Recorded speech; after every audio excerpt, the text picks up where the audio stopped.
Bonjour bien-aimés, j'espère que vous allez bien. Bienvenue à ce programme que nous avons dénommé MAP, Médite avec le prophète.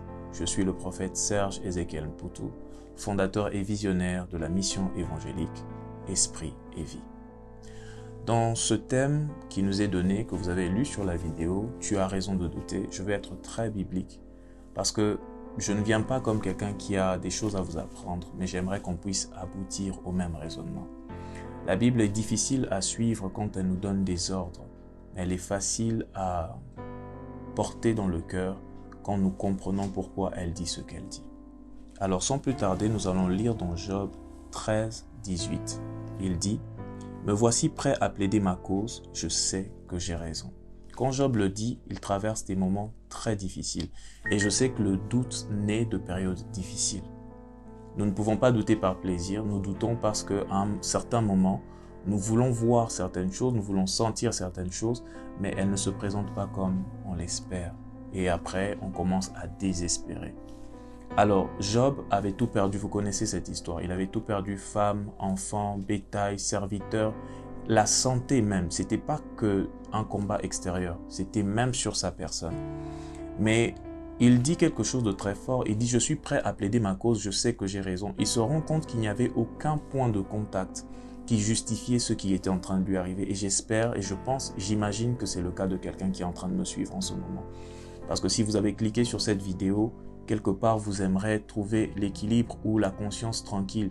Parce que entre le doute qui est le vôtre, il y a aussi le système évangélique qui nous écrase. Je suis pasteur, je sais de quoi je parle. Je me rappelle une fois, n'étant pas très affermi, né dans une famille chrétienne, je me rappelle, je faisais encore de la musique profane et tout ce qui va avec. Un frère qui évangélisait, croyant bien faire, m'a abordé en cours de route pour me dire « Sais-tu que l'enfer existe ?» Je pense que selon lui, il pensait qu'en me faisant peur, ça justifierait le fait que je donne ma vie à Jésus. C'est pas ça. Jésus, on ne l'approche pas parce qu'on fuit des problèmes. Rappelez-vous dans le texte de Jean-Baptiste, en fait, dans le texte où on parle de Jean-Baptiste qui baptisait, on dit race de vipères, ça c'est Jean-Baptiste qui s'adresse aux gens, race de vipères, qui vous a appris à fuir le jugement? En fait, ils venaient là pour essayer de racheter leur conscience, pour essayer de créer une seconde personnalité en apparence, des choses qu'ils n'étaient pas à l'intérieur. C'est une méditation, ce n'est pas un enseignement planifié, même si je vous montre mes notes, il n'y a rien de noté, il n'y a rien d'écrit clairement. Il n'y a que des versets sur lesquels on va se baser pour aboutir à la même conclusion. Oui, tu as raison de douter. Je parlerai du doute en disant ceci. Il y a le doute que Dieu comprend, il y a le doute entretenu et il y a le doute malgré nos efforts. La première phase de cet enseignement, je parlerai du doute que Dieu comprend. Job dit, je viens plaider ma cause, je sais que j'ai raison, et il s'adresse à Dieu. Il dit, rien ne justifie le mal qui m'arrive. Effectivement, dans la vie des enfants de Dieu, il n'y a pas que le mal qui arrive à cause des portes que tu ouvres. Il y a aussi un mal qui t'arrive sans que tu ne comprennes le pourquoi, qui n'est pas dû à une erreur de ta part. Je n'aimerais pas poser l'équilibre en disant oui, c'est un test de la part de Dieu. Vous savez, toutes ces explications qu'on donne sans s'en rendre compte présentent Dieu comme un homme vicieux. Comme quelqu'un qui, dans son coin, se dit « Bon, je m'ennuie, pourquoi n'enverrai-je pas une maladie à Sarah et à... » Non. Je crois que comme sur la croix, quand Jésus, l'innocent, est crucifié, d'un côté on l'insulte et l'autre croit il y a un voleur qui le défend. J'aimerais assumer ma vie jusqu'ici comme ce voleur, je donnerai cet enseignement un autre jour, comme ce voleur qui dit « Nous sommes ici pour le mal que nous avons fait, mais lui est innocent. » J'aimerais être capable de dire dans ma vie que ce qui m'arrive, c'est parce que j'ai vécu telle chose et pas donner des explications gratuites comme « Dieu a donné, Dieu a repris », c'est un mensonge. Je pense qu'il y a des fois où Dieu donne, mais nous-mêmes nous lui rendons ce qu'il nous a donné. Ne dit-il pas, Jérusalem, toi qui tues tes prophètes. Ce n'est pas parce qu'un prophète meurt que Dieu l'a repris, mais le texte biblique, Jésus lui-même accuse que vous renvoyez des prophètes vers Dieu avant le temps que lui-même a prévu de les récupérer. Ce n'est pas le point aujourd'hui. J'aimerais qu'on puisse avancer. Je parlais du doute que Dieu comprend. Ici, nous allons lire un passage. En fait, nous allons lire deux passages. Luc 9, 41 et Jean 20, 27. Luc 9, 41 dit ceci. Race incrédule et perverse, répondit Jésus. Jusqu'à quand serai-je avec vous et vous supporterai-je? Emmène ton fils ici. Je replace le contexte. Ici, Jésus est sur la montagne de transfiguration avec Pierre, Jean et Jacques, j'imagine bien. Et ils sont là, la transfiguration se passe. Mais en bas de la montagne, il y a ses disciples au pied desquels on emmène un enfant malade. Il était lunatique, possédé, il se jetait dans le feu. Son père explique l'histoire. Pour ceux qui lisent un peu la Bible, vous la comprenez. Je n'ai pas envie que cet enseignement soit ait un côté trop officiel. C'est vraiment une méditation, un partage. Je vous fais entrer dans mon raisonnement. Donc je ferai des fois exprès de raconter l'histoire comme si c'était un fait qui s'est passé juste il n'y a pas longtemps. Et qu'est-ce qui se passe? Les disciples n'ont pas pu délivrer l'enfant de la maladie. Comme aujourd'hui d'ailleurs, beaucoup de fois on vient à l'église, rien ne se passe. Et là, qu'est-ce qui se passe? Jésus descend de la montagne et on vient lui dire, voilà, tes disciples n'ont pas pu délivrer l'enfant de la maladie qu'il avait ou de la possession qu'il agitait. Et Jésus répond, race incrédule et perverse. Et il dit même, jusqu'à quand serai-je avec vous? Qu'est-ce que ça sous-entend? Ça sous-entend que Jésus n'a pas compris. Nous, on va dire, oui, ils ont prié, ils n'avaient pas le niveau, ils n'avaient pas la dimension. Vous voyez toutes ces phrases qu'on sort pour justifier l'échec. Mais Jésus était intransigeant. Il ne voulait pas comprendre comment est-ce qu'ils ont échoué. Il n'a pas dit, j'ai une onction supérieure, voilà pourquoi eux n'ont pas pu, ce sont des petits. Il leur a dit, vous êtes incrédules. J'ai trouvé ce texte Dieu, et déjà ici, on a l'impression que Dieu ne comprend pas ou n'accepte pas le doute. Pour celui qui me suit aujourd'hui, sachez que Jésus est Dieu. Je dis cette phrase avec tout mon esprit, afin qu'elle touche le cœur de quelqu'un, pour l'aider à croire, parce qu'il s'agit de ça. Et quand Jésus dit ça, les disciples sont choqués, mais ils restent silencieux. Comme de bons disciples, ils attendent de comprendre ce que le maître veut dire. Le maître appelle, on emmène l'enfant, il le délivre, il dit « race incrédule et perverse ». Mais pourtant, le sujet d'aujourd'hui dit « vous avez raison de douter ». Mais le deuxième verset va nous montrer quelque chose qui va sembler tendre à expliquer pourquoi j'ai donné ce thème. Nous sommes dans Jean 20, 27 qui dit « Puis il dit à Thomas, avance ici ton doigt et regarde mes mains.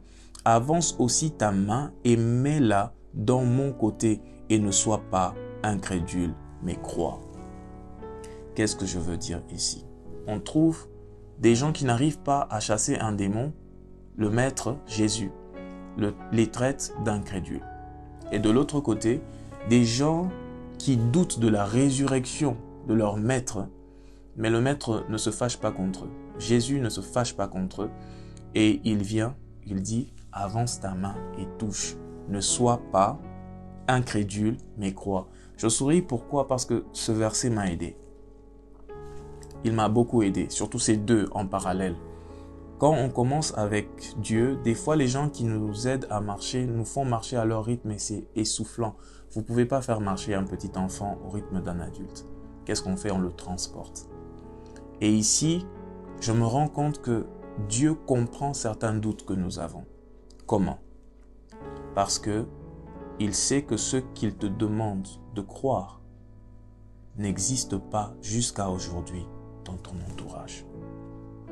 Vous savez, si vous allez dans un village, il y a encore des contrées reculées dans ce monde. Ou si vous leur parlez en disant qu'il y a des oiseaux de fer qu'on appelle avions qui volent, ils ne vont pas vous croire. Ce n'est pas qu'ils sont contre vous, mais simplement ça ne s'est jamais fait.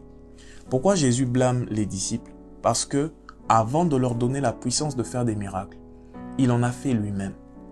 Et du coup, la culture du miracle était devenue pour eux une habitude. Vous comprenez ce que je veux dire? Donc, Dieu sait qu'il doit nous fournir des preuves avant de nous demander de croire. Quelque part, quelqu'un me dira, heureux ceux qui ont cru sans avoir vu. Écoutez, ce n'est pas juste. Même pour croire en Jésus, il doit donner une preuve à ton âme. Ça s'appelle la conviction. Elle ne se base peut-être sur rien de physique, c'est une conviction purement spirituelle, mais c'est une conviction. Parce qu'à toute personne qui a cru au Seigneur, quand tu demandes, qu'est-ce qui t'a poussé? Dit, j'ai senti. dans mon cœur, il s'est passé ceci. Donc, il faut un événement. Mais c'est dans la suite maintenant que nous commençons à croire sans voir nécessairement. Est-ce que je parle à quelqu'un? Vous savez, pour la guérison du petit, Jésus a été strict. Pour sa propre résurrection, Jésus a été compréhensif. Pourquoi? Parce que aucun des disciples n'avait vu ou avait entendu. Parce qu'à l'époque, à part Jésus qui enseignait, il y avait les pharisiens et les scribes. Aucun scribe n'était revenu à la vie pour continuer son enseignement. Aucun pharisien n'est jamais sorti du tombeau pour continuer son enseignement. Et là, on leur disait que voilà, il y avait un maître, un conducteur, leur maître, qui était mort et qui revient à la vie. Jésus comprend que c'est normal qu'à ce stade qu'on puisse douter. Ainsi, si tu n'as jamais vu un miracle dans ta vie, c'est normal que tu doutes, mais ce doute doit être révérencieux. Il ne doit pas se réserver le dernier mot. Il doit être un doute qu'on peut éduquer. Un homme a dit à Jésus, si tu peux guérir mon enfant. Jésus a dit, si je peux, ne t'attends point dit que celui qui croit, ces choses lui seront accordées. Il a dit, je crois, mais viens au secours de mon incrédulité. Qu'est-ce que ça voulait dire croire et lui demander de le sauver de l'incrédulité?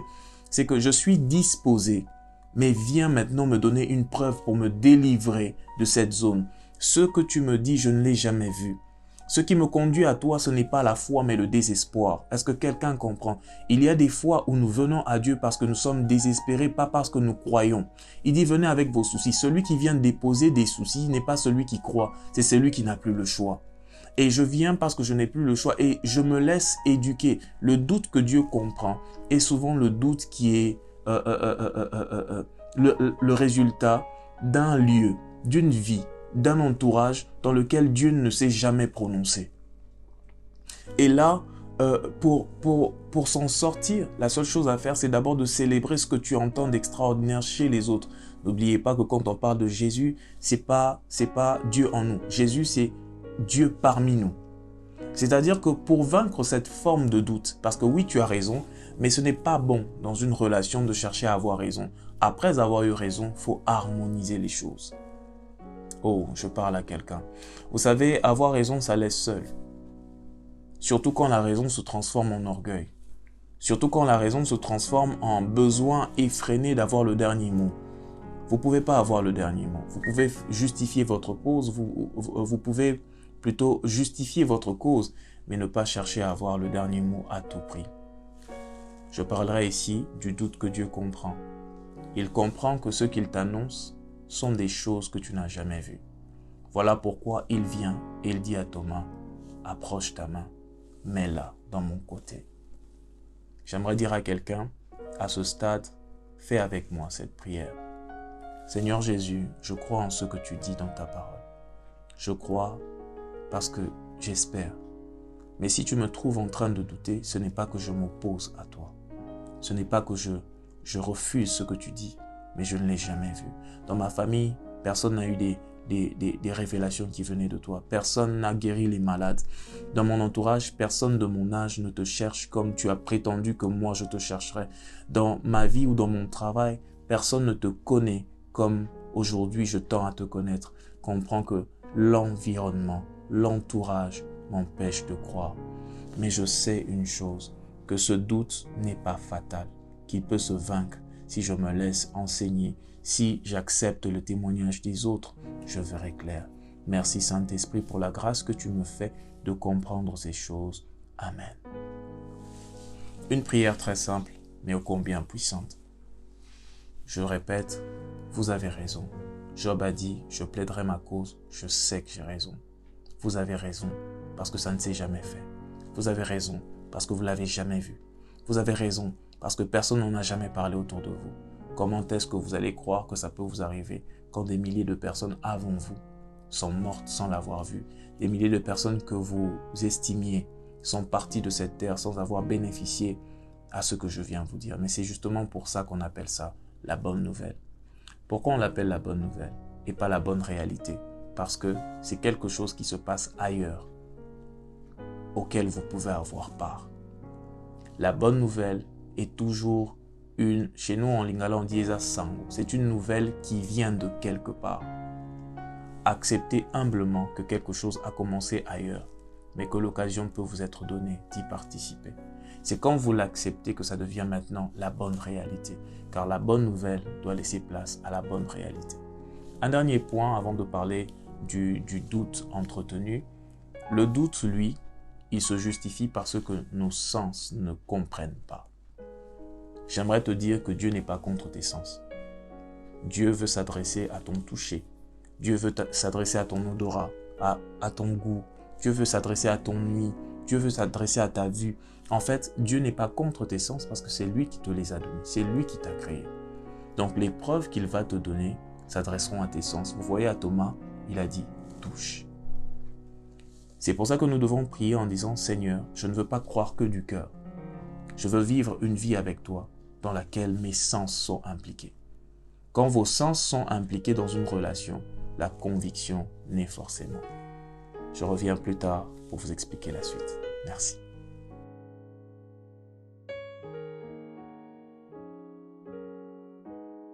Nous revoici pour la suite de notre enseignement. Avant que je ne puisse avancer, j'ai parlé du doute. Le doute se nourrit beaucoup plus du manque d'informations au niveau des sens. Vous comprenez?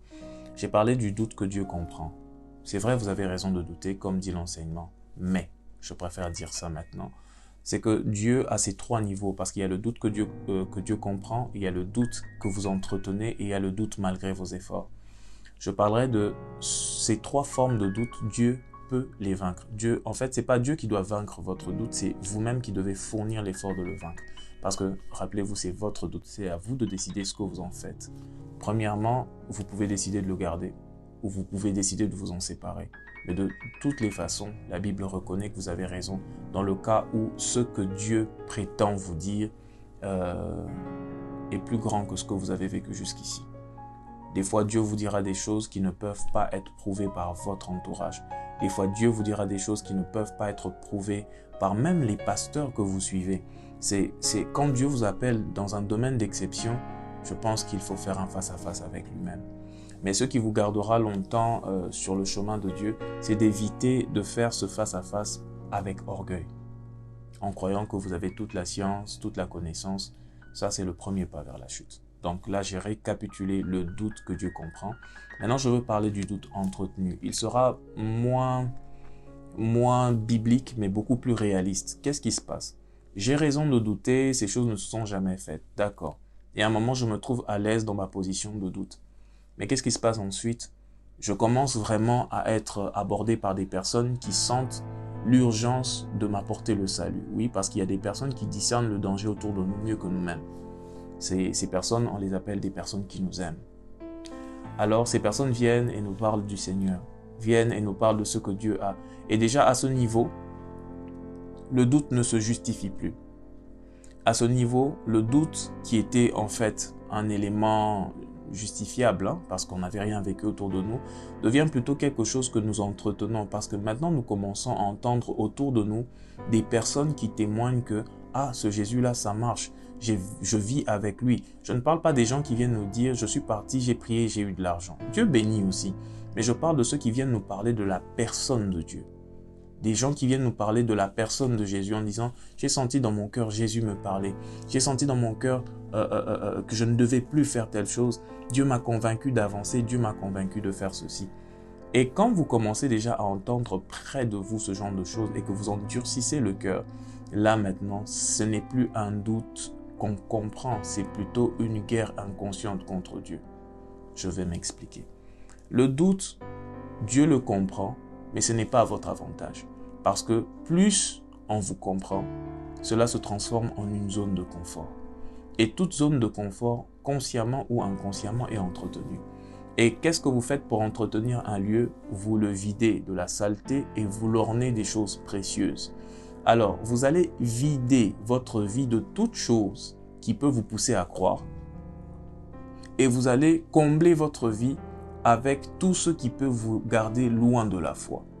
Je répète, quand on veut entretenir un lieu, on le vide de la saleté, on le comble d'objets de valeur. En fait, maintenant, pour celui qui doute, la saleté, c'est tout ce qui doit le pousser à revoir ses convictions. La saleté, c'est tout ce qui le pousse à être seul avec lui-même pour dire « Non, mais j'ai l'impression qu'il faut que j'y réfléchisse. » N'oubliez pas, on parle de MAP, du du programme de Médite avec le prophète. Donc tu médites avec moi. Moi aussi j'ai eu ces doutes. Moi aussi j'ai voulu dire à Dieu, mais écoute, je suis malade, j'ai des problèmes respiratoires. Comment je peux te faire confiance? Comment est-ce que je peux croire que je vais guérir d'un coup? C'est facile de croire qu'un autre peut profiter de la grâce, mais soi-même, c'est compliqué. Et j'ai commencé à éviter que les gens me donnent de l'espoir. Pour mieux comprendre, imaginez une dame, un monsieur, alité, à l'hôpital, qui est en stade final du cancer ou de je ne sais quelle maladie, de la Covid peut-être. À un moment donné, on cherche tous les moyens pour garder la personne en vie, on ne trouve pas. C'est beaucoup plus facile pour la personne d'accepter la mort. Et tu viens pour lui dire, voilà, j'ai trouvé un traitement. L'espoir que tu essayes d'inoculer dans sa vie est beaucoup plus douloureux que la mort qu'il a déjà acceptée. Vous voyez? Alors, il y a maintenant des personnes, quand vous leur parlez de Jésus, quand vous leur dites que c'est possible avec Dieu, qui répondent avec colère. Ici, je parlerai pour celui qui prêche, ne le prends pas au point personnel. Cette colère montre le nombre de temps où elle a espéré sans avoir rien vu. Ça, je parlerai à la fin du doute malgré nos efforts. Mais ici, je parle du doute entretenu. C'est là où consciemment, les personnes chassent Dieu pour prendre tout ce qui est du monde. J'ai vu des personnes s'exercer à récolter tout ce qui était négatif sur les pasteurs. J'ai vu des personnes, c'est vraiment un travail. Au lieu de nourrir son âme par les paroles qui donnent la foi, ils ont nourri leur âme par des témoignages qui donnent l'incrédulité. Des personnes qui sont au courant de tout ce qui se passe dans soi-disant la vie des pasteurs, soi-disant la vie des frères et des sœurs en Christ, mais qui ne savent même pas ou qui n'ont jamais participé à un culte, qui ne les ont jamais fréquentés, mais qui sont capables de te donner les dernières news des derniers scandales qui existent. Ils sont là pour créer une base de personnes avec qui ils se sentent en sécurité dans leurs doutes. Parce que, oui, on te comprend, mais le doute qui te prend des années, le jour où il tombe, il te demande de faire des efforts, de revoir toutes tes convictions et de rattraper le temps perdu. C'est un effort que beaucoup ne veulent pas. La zone de sécurité est difficile à franchir quand on s'y sent à l'aise. Quand le doute vous rassure, ce qui se passe, c'est que vous allez combattre tout ce qui vient s'attaquer à ce doute. Or, aujourd'hui, combattre tout ce qui s'attaque au doute, c'est combattre Dieu et ses preuves. C'est commencer à dire tel miracle est fait par la sorcellerie, tel... Mais comment est-ce que tu peux croire au miracle et le dédier à Satan pendant que tu prétends dans ton cœur que Dieu est grand? Comment est-ce que ça peut te réjouir d'entendre la chute des hommes de Dieu et des serviteurs, des servantes de Dieu, pendant que toi-même tu sais que tu n'es pas parfait? Comment tu peux t'évertuer chaque jour à collectionner les mauvaises nouvelles dans la vie de ceux qui devaient t'aider à croire et penser que ta vie sera belle? Le doute que tu entretiens est un effort conscient à écouter le mal et à le montrer aux esprits naïfs. Ce doute-là ne laisse plus Dieu maintenant en position neutre. Il met Dieu contre toi. Parce que c'est un doute qui t'apporte D'ailleurs, pour parler plus clairement, le doute que tu entretiens se caractérise par un élément qu'on appelle la calomnie ou le colportage. Le doute qu'on comprend, c'est souvent un doute silencieux. C'est un doute qui, moi je ne sais pas si moi je pourrais, tu te tais. C'est le doute que tu ne verbalises pas, mais qui te freine, ok? Mais le doute que tu entretiens, il est facile à reconnaître. Je ne veux même pas parler d'attitude, je ne veux même pas parler de traits de caractère, je parlerai juste de quelque chose qui se manifeste qu'on appelle le colportage. Tu vas appeler pour dire, est-ce que tu as entendu parler du dernier scandale de telle personne? Est-ce que tu as entendu, lui qui prétendait prier? Tu vois. C'est un doute qui fait de toi un porte-parole inconscient du diable. C'est un doute qui fait de toi le bras armé de Satan. C'est un doute qui fait de toi en fait un allié beaucoup plus efficace que 10 démons. Et les gens ne s'en rendent pas compte. Et nous entrons même dans une phase très vicieuse où tu appelles l'autre pour dire, tu sais, j'ai appris ça, bon, moi j'ai les vidéos de tel pasteur, waouh. Jusqu'où sommes-nous tombés? Ce doute se nourrit du fait que le pasteur là a péché. Je peux lire dans la Bible dit, le sacrificateur lui-même donnait des offrandes et des sacrifices pour ses propres péchés. La Bible admet que Dieu a tiré des gens du peuple pour le représenter, c'est-à-dire qu'ils ont les mêmes failles que vous. Mais laissez-moi poser l'équilibre. Il a pris ces gens comme on prend des militaires. Un militaire peut aussi avoir faim. Un militaire peut aussi avoir soif, comme toi. Mais on l'a éduqué à résister à ces choses beaucoup plus longtemps que toi. On l'a entraîné à traverser le seuil de douleur et de tolérance de manière beaucoup plus drastique que toi. Ce qui tue un militaire peut déjà psychologiquement t'abattre. Là où un militaire peut progresser et tomber, toi, un citoyen lambda, tu ne pourras pas. Je répète, n'oubliez pas que Moïse, avant de sortir le peuple d'Israël et le faire traverser le désert, il avait lui-même déjà traversé le désert. J'aimerais dire ceci, aucune faute ne se justifie, la Bible ne justifie aucune faute, on est d'accord. Mais je parlerai de l'exemple du militaire pour que vous compreniez. Le militaire a été formé, il a été tiré du peuple, il a faim et soif comme toi. Mais on lui a appris à résister à ça. On lui a appris à porter des charges beaucoup plus lourdes. Quand tu apprends qu'un militaire tombe, un militaire, c'est l'espoir d'un peuple. On ne peut pas se réjouir d'apprendre que l'armée de notre pays est tombée au combat. C'est impossible. Alors c'est là où vous commencez à comprendre le côté vicieux du doute qu'on entretient. Le doute qu'on entretient est quelque chose de très vicieux. Il se caractérise parce que certains vont se poser la question, comment savoir si je suis dans le doute que Dieu comprend ou dans le doute que j'entretiens? Le doute que Dieu comprend, il vient de quoi? De ces choses que tu n'as jamais vécues qui sont difficiles à croire. Là, Dieu te laisse avancer à ton rythme d'une certaine manière, mais accepte son aide. C'est un doute silencieux, on ne le verbalise pas souvent, c'est quelque chose qui est très intime et très discret. Mais le doute qu'on entretient consciemment se caractérise par le colportage et le besoin d'association.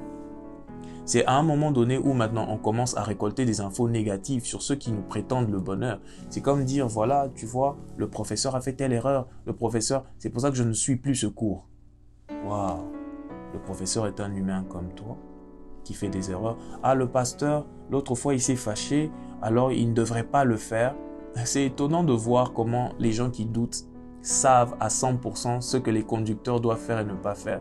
Mais eux-mêmes ne savent pas. Quand vous écoutez quelqu'un qui doute, il va dire, toi qui pries, tu fais telle chose. Mais il n'y a aucune Bible ou aucun verset pour ceux qui prient et pour ceux qui ne prient pas. À toi qui prêches, tu fais telle chose. Il n'y a aucune différence entre celui qui prêche et celui qui ne prêche pas. La parole est la même pour nous deux. Donc dans sa phrase, ça veut dire toi qui prêches, tu ne devrais pas faire, mais moi qui ne prêche pas, j'ai un peu le droit de faire. Vous voyez, c'est quelqu'un qui commence déjà à justifier. Je prie que tu ne sois pas dans cet état. Et si réellement tu es dans ce cas, que ce message t'aide, je ne prétends pas savoir, on médite ensemble. Avançons et nous allons forcément aboutir quelque part. Je donnerai l'exemple, oui, le pasteur a péché, la sœur de l'église a péché, d'accord. La Bible avoue avoir pris des gens du peuple, c'est-à-dire qui sont tentés comme vous. Mais soyons humbles et reconnaissants que ces gens du peuple qu'on a pris ont été enrôlés dans l'armée de Dieu. Le mot-clé, c'est armée. Dans l'armée, les militaires sont forts, puissants, ils soulèvent des charges, ils combattent et repoussent l'ennemi. Mais une vérité est simple, le militaire a aussi froid, il a aussi faim, et il a aussi sommeil, il a soif, comme toi. Donc ceux qui te tentent aussi le prédicateur. Ceux qui te tentent aussi ta famille en Christ. Mais la différence, elle est celle-ci. Ils sont exercés à y résister plus longtemps que toi. Mais il y a souvent aussi des failles. Alors, qu'est-ce qui se passe? La Bible dit clairement, le sacrificateur lui-même, c'est dans Hébreu, donner des sacrifices pour ses propres péchés. La Bible sait que Dieu se sert des gens perfectibles. Il qualifie les appelés. Ok? Il n'appelle pas des qualifiés. C'est très important de comprendre la nuance. Soyons un peu plus tolérants. Vous acceptez les erreurs des joueurs qui se battent. Vous acceptez les erreurs des stars que vous suivez qui font des scandales. Mais comprenez un peu la pression de ceux qui vous conduisent, de ceux qui vous exhortent. C'est pour votre bien. For your own sake, you know. C'est vraiment important de comprendre cela dans ce sens et de ne pas utiliser finalement ce doute comme une arme pour les détruire.